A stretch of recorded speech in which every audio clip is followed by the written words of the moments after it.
Hey, it's Rachel Cooke, your modern mentor. I'm the founder of Lead Above Noise, a firm specializing in retaining, engaging, and developing talent. Did you know that one of the biggest drivers of talent retention and overall employee well-being, according to research, is a sense of purpose? I mean, measurably. I was just reading this article in Forbes, which talked about how a strong sense of purpose has been linked to lower rates of heart disease and loneliness, and also higher rates of commitment and happiness and productivity. The power of purpose is real, and I'm being approached more regularly these days by leaders wanting help in infusing purpose at the organizational level. But one of the most gorgeous things about purpose is that you don't need to wait for your company or even your leader to get on board. You can find and align with yours as a party of one. And when you do, it really kind of lifts you.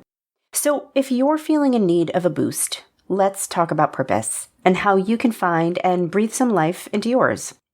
I want to start with a disclaimer because purpose can mean something different for everybody. But the brand that I'm talking about today is not anything spiritual or existential.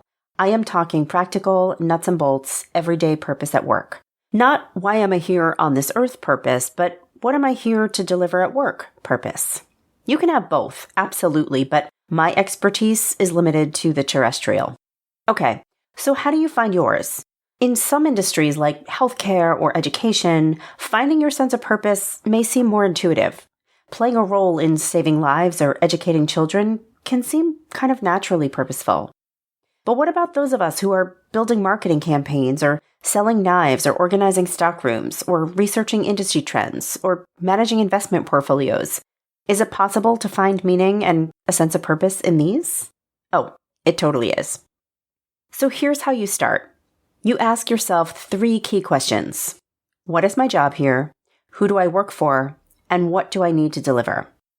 And if you're thinking, I know the answers to those questions and they don't feel very purposeful, hang with me for just a minute. Let me share how I found mine. When I first started my business, I absolutely could have answered the first question. What is my job? And I would have listed the stuff of my job, like designing training programs and presentations or delivering keynotes, running leadership offsites, running pulse checks. You get the drift. The stuff of my job, the activities, it's always been clear. But stuff alone just isn't purposeful. It's active, it's busy, it fills my calendar. It's purpose that gives business meaning. It's how we find our why inside all of the what. So now on to the second question. Who do I work for? If you had asked me this in the early years of my business, I would have named my clients. I work for companies X, Y, and Z, I would have told you. Today, though, I would tell you something really different. I work for the people, the employees in those organizations. They are the ones counting on me to help equip their leaders to better support and empower them, to help their organizations deliver a more impactful employee experience, to ensure the organizations are designed and equipped to help them do their best work with more joy and impact. And this, friends, feeds straight into the third question, which is, what do I need to deliver? Because again, my earliest answer would have been decks, presentations, and reports. But now my answer is insight and tools and a clear path forward. In other words, the what of our jobs may be clearly defined and often by somebody else. But it's the clarity of the why, the who we're doing it for and what impact really matters, that infuses life into our work. And suddenly you're not just managing an investment portfolio, but you're helping someone save for their kid's college education or prepare for a healthy retirement. You're not just producing marketing campaigns, but you're helping your company's customers find the products they need and understand how best to use them. I'm not just producing reports and recommendations. I'm giving leaders a clear roadmap for coaching their teams, for crafting more desirable employee experiences.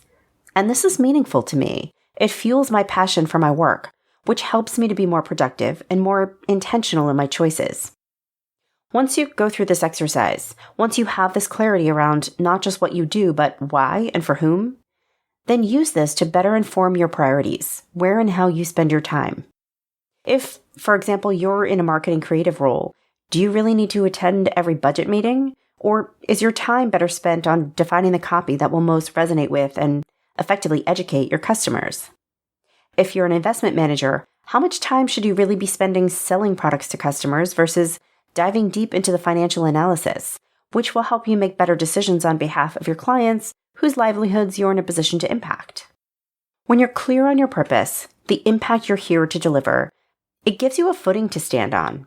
You don't have control over all of your time, and there may be a reason you need to attend that budget meeting or spend that time selling.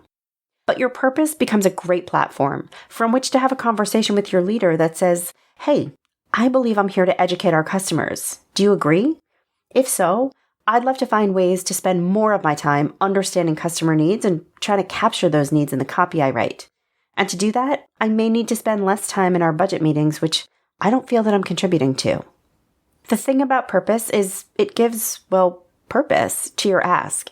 You don't just want to bow out of the budget meeting, but you want to lean into something that serves you and the company. And when you're spending more of your time and energy on the work that feels meaningful, you'll just feel more satisfied, more engaged, more productive. Can you feel that shift? Seriously, give it a try. Think not just about your what, but your for whom and why, and see where that lands you and how you can use that clarity to fuel your days. Join me next week for another great episode. Until then, visit my website at leadabovenoise.com if your organization is looking to dial up its employee experience or deliver some leadership development that activates change. You can follow Modern Mentor on Apple Podcasts, Spotify, or wherever you listen to podcasts. Find and follow me on LinkedIn.